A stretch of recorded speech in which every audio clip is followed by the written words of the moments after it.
Hello everyone, and thank you so much for tuning in to my research project proposal presentation.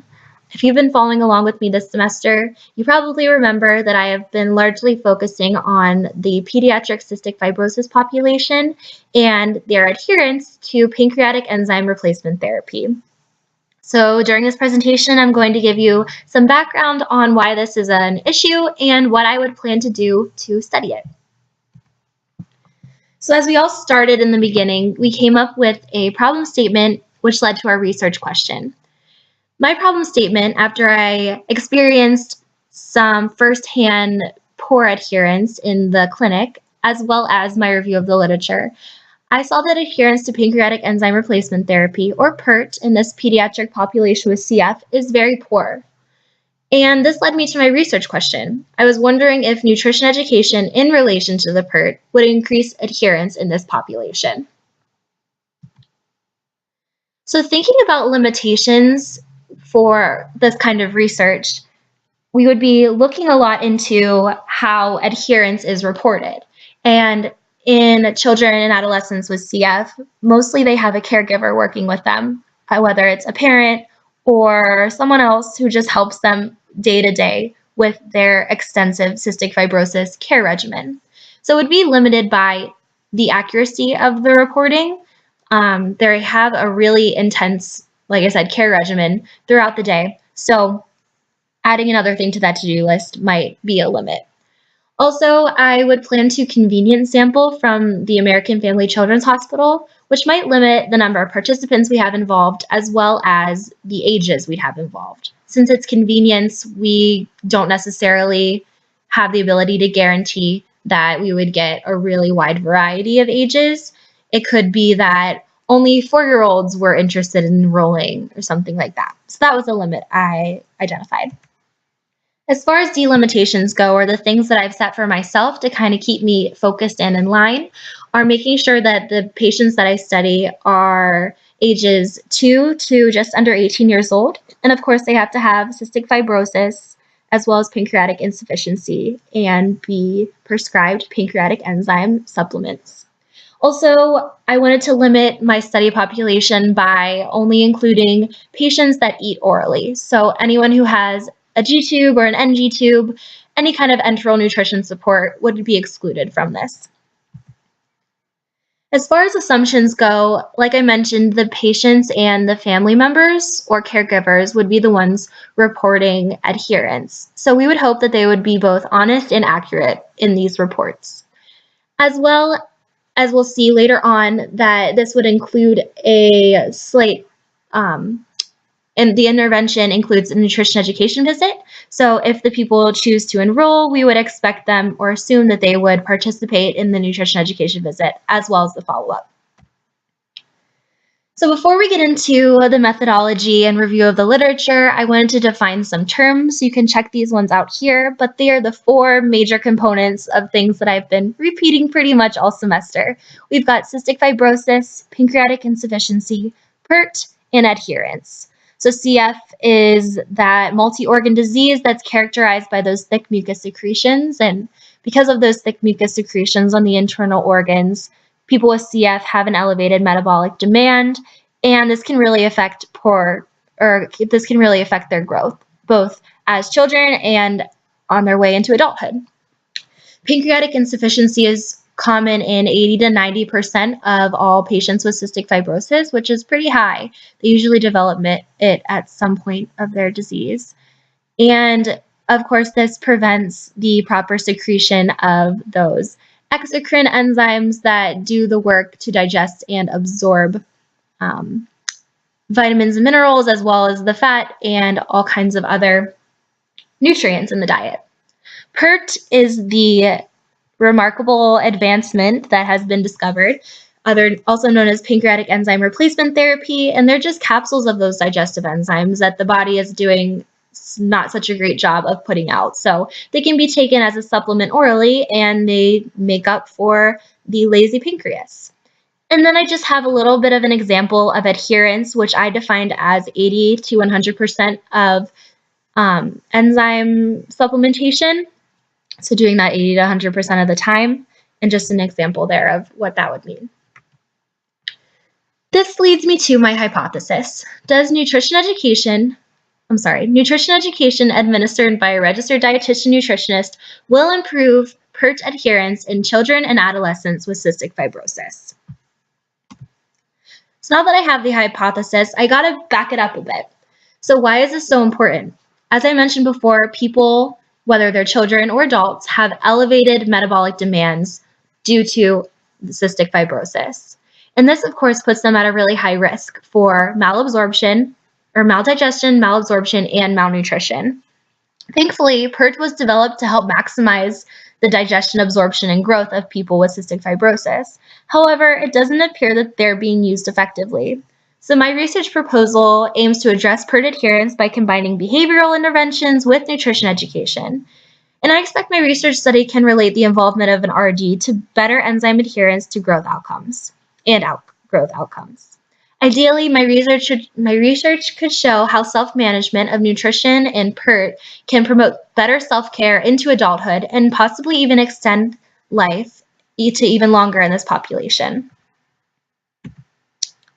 So in my review of the literature, I found that PERT, when taken consistently, has been proven in multiple studies to positively affect growth parameters such as weight for age, weight for length and height, and BMI or Z-score for age. So you can see that these growth outcomes directly relate to disease outcomes, such as risk for infection, lung function, and mortality, and all of those kind of work together. Also, the literature has revealed to me that there are a ton of barriers that are getting in the way of enzyme adherence in this population. Specifically, there is a really high pill burden on these patients, especially kids. They have a really hard time taking so many pills so frequently throughout the day. Embarrassment of medical state and body satisfaction issues were pretty common in the older adolescent population. Kids at school were uncomfortable taking their medications because they were afraid of what others would think about them. Also, poor disease knowledge and misunderstanding of dosage was pretty rampant in both the patient population as well as their caregivers. As I mentioned before, people with CF already have an intensive treatment regimen, and I also read a couple of studies that related adherence to the function of the family, which was pretty startling. I found that if a patient was not as adherent to their enzymes, their families actually functioned a little bit better. So just the fact that the enzymes were an issue was pretty alarming to me. Another thing I found during my review of the literature is that self-management nutrition ed may improve disease knowledge. And from what we know, disease knowledge is directly correlated with adherence. And I also wanted to note that education and behavioral interventions may boost self-efficacy, which is something we know is really important for the chronic illness. Self-management is important for care transitions from childhood to adolescence and from adolescence to adulthood. So let's get into the methodology of this research study that I'm proposing. As I mentioned before, it would be a convenient sample from the Pediatric Pulmonary Clinic with these specific criteria and with the exclusion of only using patients who have been eating orally. Other exclusions that I didn't put on this slide but are important to note are a history of an organ transplant or presence of a developmental disability or delay that would prevent participation in interview or intervention. It's important to note that we would try our best to match these sample groups in both age, gender, and level of pancreatic insufficiency to try to keep groups as closely related as possible and easily comparable. So for the procedure of this research study, we would have a control group and an intervention group, as many studies do. The control and intervention, once we separate out the sample groups, would start pretty much the same with an initial interview, the distribution of a specialized food and enzyme record, and taking inventory of their pancreatic enzymes that they get. The interview will be semi-structured and gather some qualitative data about participants, like their thoughts and feelings around PERT. And then they will also undergo a adherence rating scale where they will have the opportunity to rate their baseline adherence to their PERT supplementation. So we would ask this from both the patients and the caregivers to review the patient's adherence. So the control group, after that initial interview and distribution of all the things, will go on to record their adherence over a span of 2 months using that specialized food and enzyme record system. And then after the 2 months is up, they would return for a final interview and collect data as well as re-rank themselves on the adherence score to see if anything changed. As far as the intervention group goes, after that initial interview period, they would schedule a 1-hour nutrition education visit with a registered dietitian nutritionist. And during this time, the RD would provide structured education on PERT-related nutrition topics like cystic fibrosis and growth, pancreatic insufficiency, the role of pancreatic enzyme replacement therapy, when and why to take PERT, the benefits of compliance to PERT, the risks of non-compliance, and strategies to actually increase adherence. The patients and family would also be given written materials to take home with them and refer back to. So after this initial education visit, just like the control group, the intervention group would go on to record their adherence on the specialized food enzyme record. Halfway through, at the 1 month mark, the registered dietitian nutritionist would give the intervention group a 30-minute phone call just to follow up to ask if there are any questions or concerns or things along the way. And then finally, they would undergo the final interview, adherence rating, and collect data on how many enzymes were taken. And just to clarify the enzyme counting, in the beginning, they would have a specific amount of PERT prescribed to them. And then the idea was they would record their adherence through the intervention period. And then at the end, we would not only just count how many enzymes were in there, but also double check on the food and enzyme record to make sure that the enzymes were taken or at least recorded. So now let's talk about money. I have a rough estimate of this study only requiring about $5,000 of funding, and that's considering the involvement of 2 registered dietitians for the nutrition education, the follow-up phone calls, as well as the analysis of the food enzyme record. We would also have some team members employed to conduct interviews and take PERT inventory both before and after. And then finally, we would have the physical production of education materials and those food enzyme records.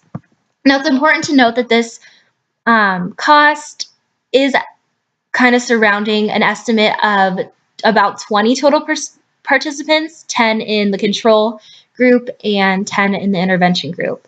Obviously, the funding would increase as more patients enrolled and we matched them in the control sample. This is the time schedule I had planned for this study period. It would happen over about 10 months. So as you can see, we would start in August through October of 2020 and start recruiting participants. In November, we do the initial interviews and such.